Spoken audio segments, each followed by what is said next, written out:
So today we've got something really cool for you. Whether you've got a traditional axe, a hatchet, or something really ultra cool like a Viking axe with a big drop beard or something like that, this video is going to show you how to make a custom cover for the end of it so you protect not only your axe, but your hands and everything else that you don't want to cut off. That's coming up. Hello everyone, my name's Daniel Reese. This is the Leatherverse. Today we've got something special for you. A couple of years ago when I started this channel, my goal was to be able to bring in instructors, guest instructors that had specialty knowledge that I don't necessarily have. Yes, I'm a master leather craftsman, but that doesn't mean that I know each individual aspect of leathercraft in depth. Tooling something is a very different skill from, let's say, making boots. Those are two extremely different skills within the world of leathercraft. And because of that, I've invited John to come in and share some of his knowledge with us. Not only does he own his own company where he makes custom stuff for his customers, but he's also got a YouTube channel. He's got a really cool style. He's easy to follow. He's easy to listen to. And I thought he'd be a great guest instructor to bring to you. So without further ado, I'm going to turn it over to John. Hey everyone, welcome to the workshop. My name is John, and I'm the owner of Justin Nazarene Leather Company. We specialize in leather goods for the outdoors. I would like to thank Daniel for inviting me into the Leatherverse today so I can show you a simple way to make a custom leather sheath for your hatchet or axe. All you need is a little bit of scrap and a few basic tools. Let's get started. Alright, here is all the stuff that we need to get started. I've got my hatchet that we're going to be making the sheath for. Got my scrap kind of cut down the size. I really need a straight edge to start off with, so I've done that beforehand. This is about a half a square foot worth of leather, maybe just slightly less. So just be thinking 12 inches by 6 inches for a hatchet, and then for an axe you may need to go a little bit longer and or wider. It really depends on the size of the head. Okay, with your scrap, whatever size it is, you need to go ahead and cut a straight edge. Okay, then you're going to flip it with the flush side up, and you're going to be setting your axe or your hatchet onto the leather because we're going to trace this. Okay. Now, you kind of want your leather going straight up and down unless there is a very steep angle here on your head. In that case, you're kind of going to rotate your leather this way just a bit.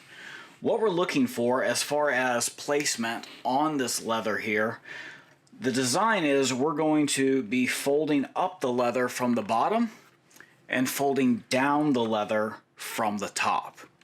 The important thing is that on the bottom, we want to make sure that the sharpened edge gets completely covered by the leather as we fold that up. And we're going to form this and wet mold it to contour to the edges, so it's going to be a perfect fit for your hatchet or your axe.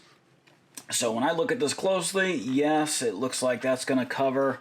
That's going to almost cover. From the top.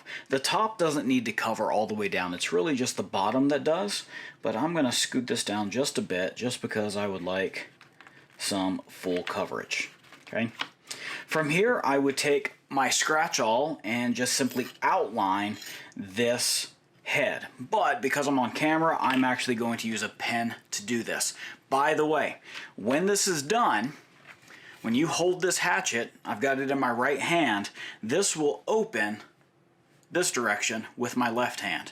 If you would prefer it to be held in your left hand and opened that way, follow the exact same instructions, just flip your leather and start with your axe head facing the other direction and you'll get the exact same thing. All right, but I'm a righty. I start with this in my right hand, use my left to open it, so we're going to do it this way.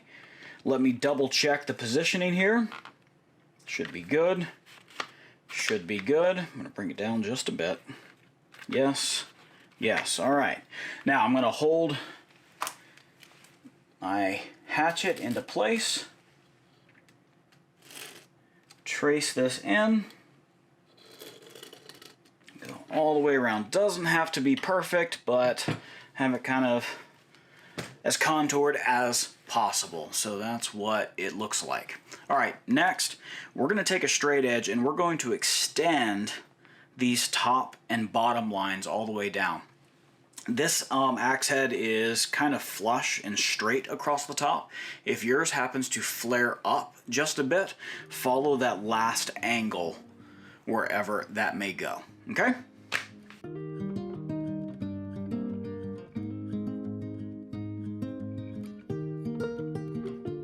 Okay, that's what it looks like now.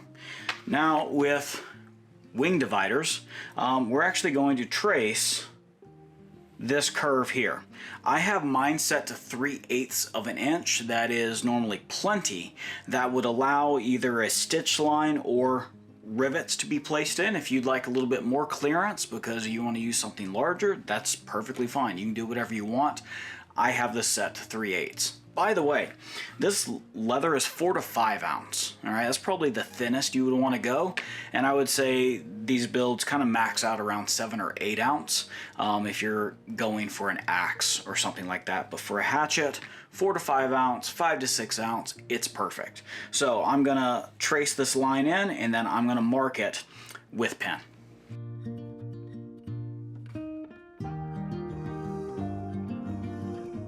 And that is what it looks like. Notice I went a little bit above and a little bit below the top and bottom lines. That'll help me not to overcut, because next we are cutting this part out. It's always best to have a fresh blade whenever you start cutting.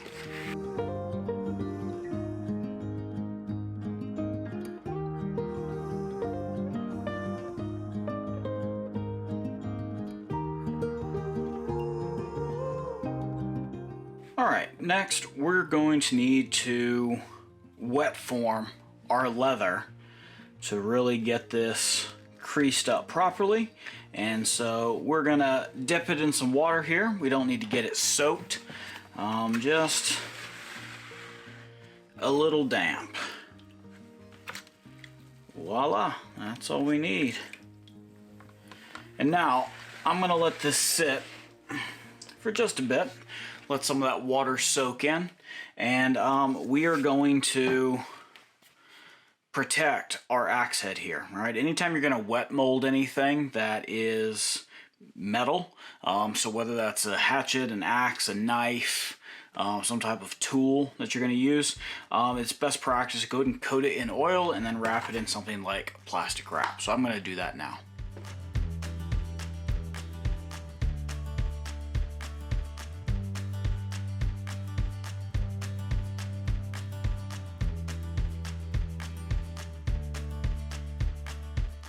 Now I'm going to place this back in the outline that I've drawn, and making sure this doesn't move, I'm going to fold the bottom up and get that nice and snug.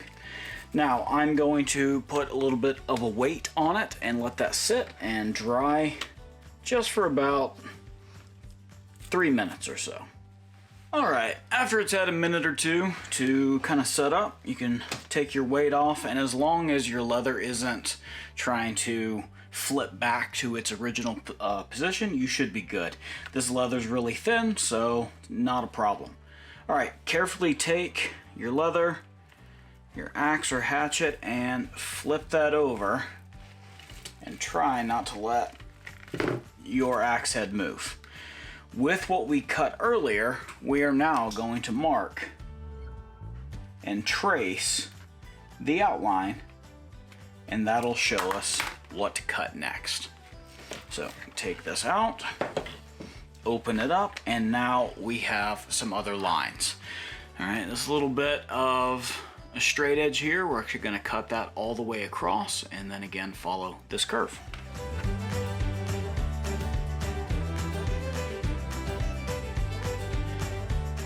Now, if you get into a situation like this, where these curved pieces don't really match up, just take off the little bit of extra with your blade and get kind of a nice transition there. So now, when you put this back in, double check, and that edge that you cut flush should be lining up with the top part of your blade. And if it doesn't completely line up, it should be pretty darn close. Okay? Because the leather's still damp, we can now fold the top down and put some weight on that. So make sure you're still lined back up. Fold this over, so it's nice and tight, and fold this down. Now again, put a little bit of weight on it, something to hold it in place, and another 3 to 5 minutes there, and we will repeat the process by tracing what we've already cut and then cutting off the excess here. Alright, it's been a couple minutes. Let's see how this is doing. It's good, it's staying in place. So now again, we're going to pick this up, turn it over, and use what we've already cut.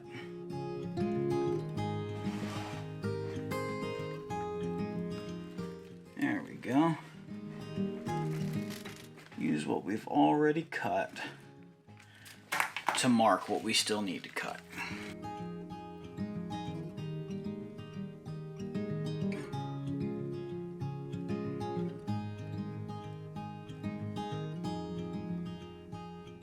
Alright, now you can put your blade back in. See how everything fits up, and that is kind of the general look of what you're going to get. Okay? Now there's really just a couple more steps left, and you've got yourself an axe sheath. We need to glue and either stitch this line up or put some rivets in it to get that secured. But first, and this is very important, before you get this glued up and stitched into place, you need to make sure and mark and punch your holes for the hardware that you're going to put in. And for this bottom piece, you need to put in your bottom hardware, whether that's a button stud like I'm going to do or your bottom snap. So here's how I figure out where that hole's going to be. I put my axe or hatchet back into place, close it up just like it's going to be, and knowing that there's going to be some type of stitch line here, and knowing that the edge of my leather is right there, I'm going to make a hole. I'm going to punch a spot just with my awl, and I'm going to push hard enough to go through this leather and make a mark here on this one. With my axe or hatchet in place, that makes sure that when I do get this stitched up, everything's going to line up perfectly. So I believe I'm going to mark here. It doesn't have to be exact. There's no set place to put this mark. And so just so you can see where I've got it, I'm going to be punching right there.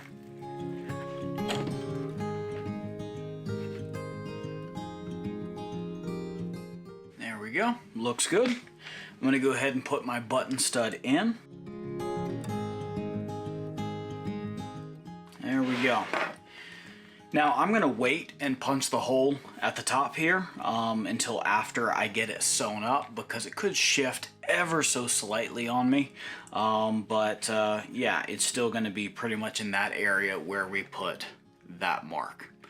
So to get this stitched up, we're going to be putting contact cement here, and I'm going to mark an additional 3/8 of an inch line here, and we will glue that up, and then we can punch holes and get this thing stitched up. Quick side note, if you are going to dye this or finish your edges or coat it in wax, you need to do all this before you put this hardware in and get that finished up before you actually glue and sew this up.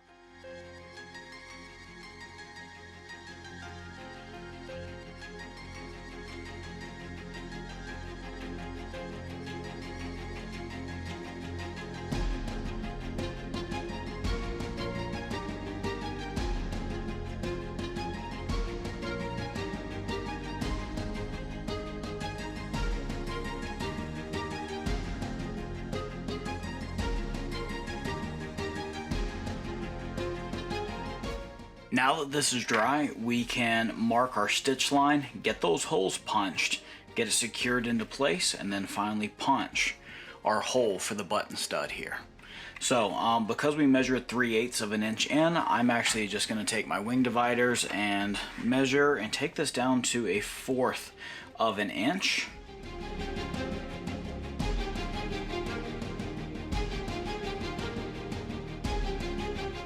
There we go, just in case the scratch line didn't show up. All right, let's get this punched and let's get it stitched up.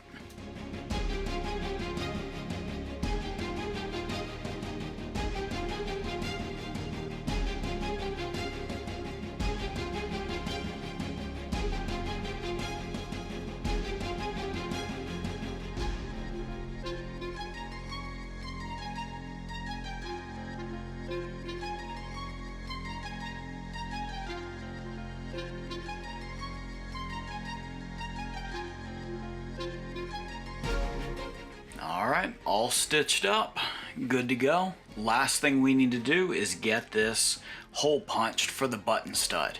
So to ensure a proper fit, now that it's all glued up, stitched up, you're going to put your hatchet back into place, fold this over, and it should fall right about where you punched, and it does.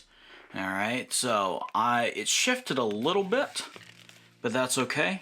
The hole that we marked is going to be just inside the area where we need to punch.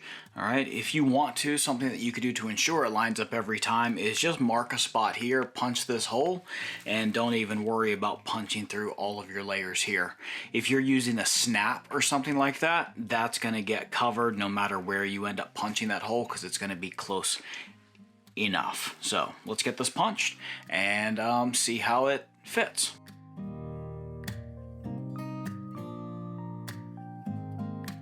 Here's the moment of truth. Let's get all of this plastic wrap off. Put it in here, close it up, and we have a perfect fitting axe sheath. Here's what that one looks like.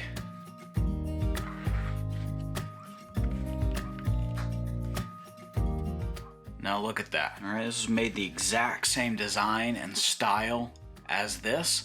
This one just had a few optional things done to it. I rounded some corners, did my edge work, dyed it a light brown, coated the whole thing in wax, and now you've got a rugged, very sturdy sheath for your hatchet that's gonna last a lifetime. Each one of these sheaths that you see here was made in the exact same way that I made this one. And you can get creative with how you make these. And whatever axe or hatchet that you have, my hope is that you can make a custom sheath for it that you can be proud of, because you didn't buy it, you made it. And it all starts with this simple pattern. Well, thank you for joining me in the workshop today. I hope you enjoyed the process of making a custom sheath for your axe or your hatchet, but the real fun is going to be seeing how you take this design and customize it and make it unique to fit your specific tool. So until then, thank you for joining me again, and I'm going to turn this back over to Daniel. Bye now. Wasn't that cool? I had never thought about doing it that way, but that's a really effective way to create a cover for an axe or a hatchet.